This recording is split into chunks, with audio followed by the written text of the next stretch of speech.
हरे कृष्णा, जय काल भैरव, जय महाकाली। तो आज टॉपिक है दोपहर के वक्त कोई आपके बारे में क्या सोच रहा है। ओके, हमारे सामने है तीन ऑब्जेक्ट्स, ये है टैरो, ये है love messages and we got the divine directions. ठीक है, तो चलो पहले शुरुआत करते हैं टैरो से and let's connect with the reading. ठीक है, ओके, अब देखते हैं कितने कार्ड्स आते हैं। ओके, चलो ये क्या, पहला कार्ड, दूसरा, ठीक, तीसरा, चौथा और ये पांचवा, छठवां, सातवां। चलो आज 7 ही कार्ड्स आ गए हैं। ठीक है, तो देखते हैं रीडिंग क्या आती है। Let me put the cards over here. ठीक है, पहला जो कार्ड है जो आपको दिख रहा है ये है page of wands, Aries, Leo, Sag. Okay, fire sign यहाँ पे आ चुका है भाई। कहीं ना कहीं आई थिंक ये पर्सन प्रिपरेशन कर रहा है, यानी कि मिलने की ख्वाहिश तो है लेकिन मिलूँ या ना मिलूँ। अगर आप कल परसों ही मिले हैं तो कहीं ना कहीं सोच ज़रूर आई है पर्सन उसके बारे में। अगर ये पर्सन सिंगल है, यानी कि भाई आप इसको पसंद करते हो या आपको पसंद करता है बट रिलेशनशिप में नहीं है, बस फीलिंग्स हैं, तो कहीं ना कहीं बहुत ही ज़्यादा उत्सुक है आपके बारे में और ज़्यादा मालूम करने के लिए, आपके बारे में और ज़्यादा कनेक्ट करने के लिए। ठीक है, ये बात हम यहाँ पे देख सकते हैं। बट अगेन यहाँ पे एक और चीज़ आती है, ये पर्सन प्रिपरेशन कर रहा है। आई फील समवेयर कुछ लिखना चाहता है। ठीक है, राइटिंग में, अगर इसको राइटिंग का बहुत शौक़ है तो मे बी कुछ लिख सकता है, जो भी कुछ रोमांटिक बातें हो वगैरह। हाँ, आपको सेंड करेगा या नहीं वो तो अलग बात है, बट कहीं ना कहीं लिखना तो ज़रूर चाहता है। सेकेंड जो कार्ड है वो है justice. As you can see justice card यहाँ पे आ चुका है and that is all about the Libra. ठीक है, तो लीब्रा का साइन यहाँ पे क्या कहता है वो हम देखते हैं। Libra is all about justice over here, लेकिन पहला जो कार्ड था वो है पेज ऑफ वॉन्ड्स। तो कहीं ना कहीं अपने एक्शन को क्लियर करना चाहता है, यानी कि अगर ये आपसे कम्युनिकेट करना चाहता है तो इसके पास कोई ठोस वजह होनी चाहिए। ओके, ये आपके ऊपर गुस्सा भी हो सकता है और उसके कारण वो आपसे दोबारा से मिलना चाहता है। तो ये एक इंसिडेंट हो गया कि आपसे मिलना चाहता है, तो ऐसी कुछ बातें हो सकती हैं। और अगर नहीं तो वो ऐसी बातें क्रिएट करना चाहता है कि भाई कोई ना कोई वजह वो आपके सामने रखना चाहता है कि भाई इस वजह से मैं कम्युनिकेट कर रहा हूँ। ठीक है, मतलब कि डायरेक्टली मैं आप में इंटरेस्टेड हूँ या फिर आई एम थिंकिंग अबाउट यू, ये आपको बताना नहीं चाहता।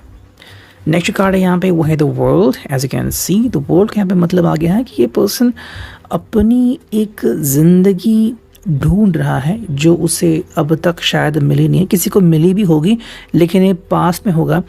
रिगार्डिंग दिस टाइम तो ये ढूंढ रहा है। ठीक है, तो दो चीज़ें आती हैं, या तो उसे मिल गया होगा, वो पास था, प्रेजेंट में ये ढूंढ रहा है, फ्यूचर में मिलेगा नहीं वो तो अलग बात है। नेक्स्ट कार्ड यहाँ पे वो है 10 of swords, Gemini, Libra, Aquarius. कहीं ना कहीं ऐसे भी लोग हैं, बिकॉज जनरल रीडिंग है सो कनेक्ट कर लीजिए। कोई ऐसे भी लोग हैं जिनका कम्युनिकेशन एंड हो गया है, यानी कि भाई इस पर्सन का किसी के साथ रिश्ता टूट गया है या फिर वो अभी उस व्यक्ति से कम्युनिकेट नहीं कर सकता। इसलिए मैंने कहा कि अगर ये सिंगल है और आप इसके बारे में सोच रहे हो, आपके हिसाब से शायद आपका इनसे कोई कनेक्शन बनता है लेकिन ये हार्डली आपको जान सकते हैं, या फिर अगर ये अपने पास्ट में ही अगर जी रहे हो तो आपके साथ इन्होंने अभी कम्युनिकेशन उस तरह से नहीं तैयार किया। समझ आप, सिर्फ बातें करने से भी किसी को लगता है कि भाई रिश्ता हमारा बन चुका है, किसके हिसाब से वही नहीं, मैं तो पास में था और पास में जी रहा हूँ। तो वो चीज़ें हमें यहाँ पे देखने को मिलती हैं। जो कार्ड है वो 3 ऑफ पेंटिकल्स, यानी कि भाई वर्क रिलेटेड ये पर्सन है, इसको काम करना अच्छा लगता है। कहीं ना कहीं हम कह सकते हैं कि अगर इसकी ज़िंदगी में गम है तो वो गम भुलाने के लिए भी ये पर्सन ज़्यादा काम में ध्यान लगा सकता है। नेक्स्ट कार्ड है वो है 3 ऑफ वॉन्ड्स, एरीज, लियो, सैज।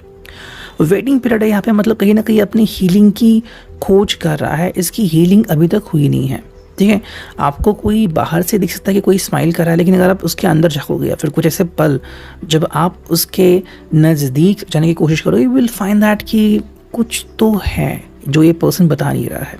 यू नो, सो जैसे कि अगर बॉडी पे कहीं पे स्कार है या फिर अभी भी कुछ है वहाँ पे जला हुआ है, तो जब तक आप टच नहीं करोगे उस पार्ट को, आप जैसे कि हाथ को लगा और आप हाथ के ऊपर शर्ट है, यू डोंट नो, बट गलती से लगा तो द पर्सन विल स्क्रीम वगैरह, वो चीज़ें तो आपको देखने को मिलेगी, वरना आप जान नहीं पाओगे कि एग्जैक्टली हो क्या रहा है। अच्छा, इस कार्ड में यहाँ पे दिख रहा है भाई वो है 10 ऑफ पेंटिकल्स।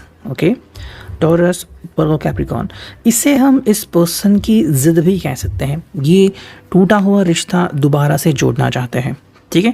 कहीं ना कहीं अगर हम आपकी कनेक्ट करें, आपकी कंसिडरेशन करें, तो मे बी अगर आप इनसे कनेक्टेड हो तो ये आपका दिल नहीं दुखाना चाहते और आपके तसव्वुर के लिए भी सही तो आपसे कनेक्ट कर सकते हैं। बट अगेन यहाँ पे इस पर्सन के खुशनुमा फैमिली चाहिए, अब इसे कोई भी तकलीफ़ नहीं चाहिए, ठीक है।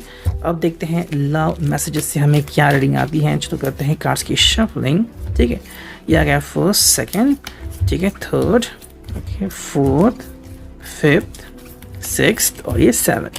चलो 7 कार्ड आ चुके हैं, देखते हैं 7 कार्ड का क्या है मतलब। कई दिनों बाद मैं इसे यूज़ कर रहा हूँ या फिर कई महीनों बाद हम कह सकते हैं। 2 ऑफ स्पेड्स, पता नहीं इसको स्पेड से कहते हैं। I love you because whenever I am with you I feel like anything in this world is possible, okay. किलवर बोलते हैं इसको मराठी में हिंदी में आ रहा ना। आई love you because whenever I am with you, जब भी आपके साथ होते हैं तो इनको लगता है कि कुछ भी मुमकिन है, यानी कि जो इनके सपने हैं, जो ख्वाब, जिसे हम दिन के सपने कहते हैं, कि इंसान तब देखता है जब उसकी आँख थोड़ी सी लगती है और वो ज़्यादा फिर डायरेक्टली होश में आता है, बिल्कुल वही है। तो वो फीलिंग इसको मिलती है कि ये पर्सन आपके साथ ज़िंदगी में खो जाता है। सेकेंड जो कार्ड है वो है 2 of hearts. I love you because your hand fits just right with mine, it is the perfect fit for me. जैसे कि हम हाथ में हाथ डालते हैं, वी फील लाइक कि भाई हर किसी को हम अप्रिशिएट नहीं करते लेकिन इस पर्सन की फीलिंग्स आपसे बहुत ज़्यादा कनेक्टेड हैं, बिकॉज ऑफ दैट ये आपको काफ़ी ज़्यादा अप्रिशिएट करते हैं, ठीक है। क्वीन ऑफ स्पेड्स ही रहेगा, आई डोंट रिमेंबर एग्जैक्टली, किलवर बोलेंगे मैं, ठीक है। I love you because I can be completely weird and Goofy with you in a way that I can not be with anyone else. आपके साथ होना इसको बहुत अच्छा लगता है एंड जितना आपके साथ होता है the person feels literally romantic, okay, ये हम कह सकते हैं। नेक्स्ट कार्ड है यहाँ पे वो है 9, ओके, 9 है, अब इसको मैं भूल गया, ठीक है। I love you because of the times that you know exactly what I am thinking और what I am about to say before I can even get the words out. तो कहीं ना कहीं इस पर्सन का ये कहना है कि आपको एग्जैक्टली पता होता है कि ये क्या कहना चाहते हैं, तो वो ऐसे मोमेंट है जहाँ पे ये हो जाता है, मतलब awestruck. Number 8, I love you because of how easily you can finish my sentences sometimes. किस तरह से आप इनकी बातें जुबान पे लाते हो, exactly कि वो क्या कहना चाहते हैं। यानी कि आप दोनों का कनेक्शन बन चुका है। ओके, जे यानी कि जोकर है यहाँ पे किलवर क्या है। I love you because you stay true to who you are. आप जो हो जैसे हो वैसे ही रहते हो ना, आप कोई दिखावा नहीं करते, यानी कि झूठ नहीं बोलते, that is a good thing. यानी कि हम कह सकते हैं कि इस रिश्ते में इसको कोई फ़र्क नहीं पड़ता आपका पास्ट है या नहीं, या बस ये चाहते हैं कि आप छुपाएं ना। अगर आपको बताएं तो बताएं, नहीं बताना ना बताएं, लेकिन छुपाएं ना कि बताना चाहते हैं और फिर नहीं पता, ऐसा नहीं होना चाहिए। नेक्स्ट कार्ड है यहाँ पे वो है I love you because you have shown me love as nobody else has ever done before.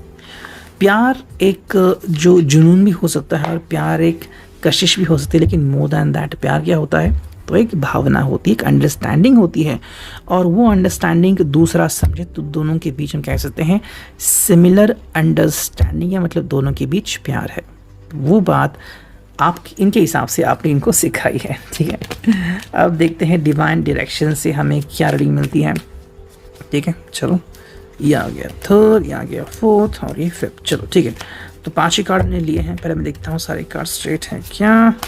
1 2 3 4 and ये 5। चलो, ये आ गए डिवाइन डायरेक्शंस।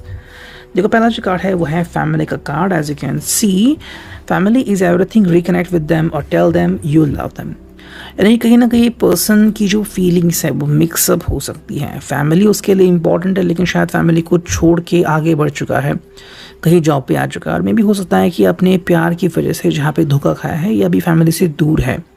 तो कहीं ना कहीं आप इससे फैमिली से कनेक्ट करने में हेल्प ज़रूर कर सकते हो। जो कार्ड है animals are important to you, animals heal comfort and relax you. इनकी कोई हैबिट है कि भाई जब भी कोई डॉग दिखता है तो उनको बिस्किट देते हैं या फिर बिल्ली को दूध पिलाते हैं, that is a wonderful thing. लेकिन क्या उन्होंने हाल ही में अपनी हैबिट चेंज कर लिया, फिर बंद कर दी है? अगर ऐसा कर रहे हैं तो जो हीलिंग वाली हैबिट है ना, खुद को कंफर्ट करने की, वो ये नहीं कर रहे हैं, इसको स्ट्रेस में और वो जा रहे हैं। नेक्स्ट कार्ड है वो है affirm. Create your own affirmation. कहीं ना कहीं पे जो है पर्सन रिलैक्स हुआ करता था और जो उसकी ताकत थी कि कैसे वो पावर बनाता था वो उसने बंद कर दिया है। जैसे कि आयरन मैन टेक्नोलॉजी यूज़ करता है, उसने टेक्नोलॉजी यूज़ करना बंद कर दिया, तो क्या होगा, बिल्कुल वैसा ये पर्सन फिलहाल कर रहा है। नेक्स्ट कार्ड है वो है positive. Enjoy this positive time, smile, know that everything is going well. अगर हम अभी की बात करें तो चीज़ें सही होने जा रही है और एक्चुअली हो रही है, लेकिन कई बार हम अतीत में जीते हैं, बिल्कुल वही इस व्यक्ति के साथ हो रहा है। एंड जो फाइनल कार्ड है वो है स्ट्रेंथ, यानी कि लियो भी यहाँ पे हम कह सकते हैं। You have an enormous amount of strength and courage, remain focused, stand tall and shine. इस व्यक्ति को ज़िंदगी में आगे बढ़ना चाहिए बिना किसी रुकावट के, तो ही चीज़ें सही हो सकती हैं। It reading, I hope it doesn't. Thank you.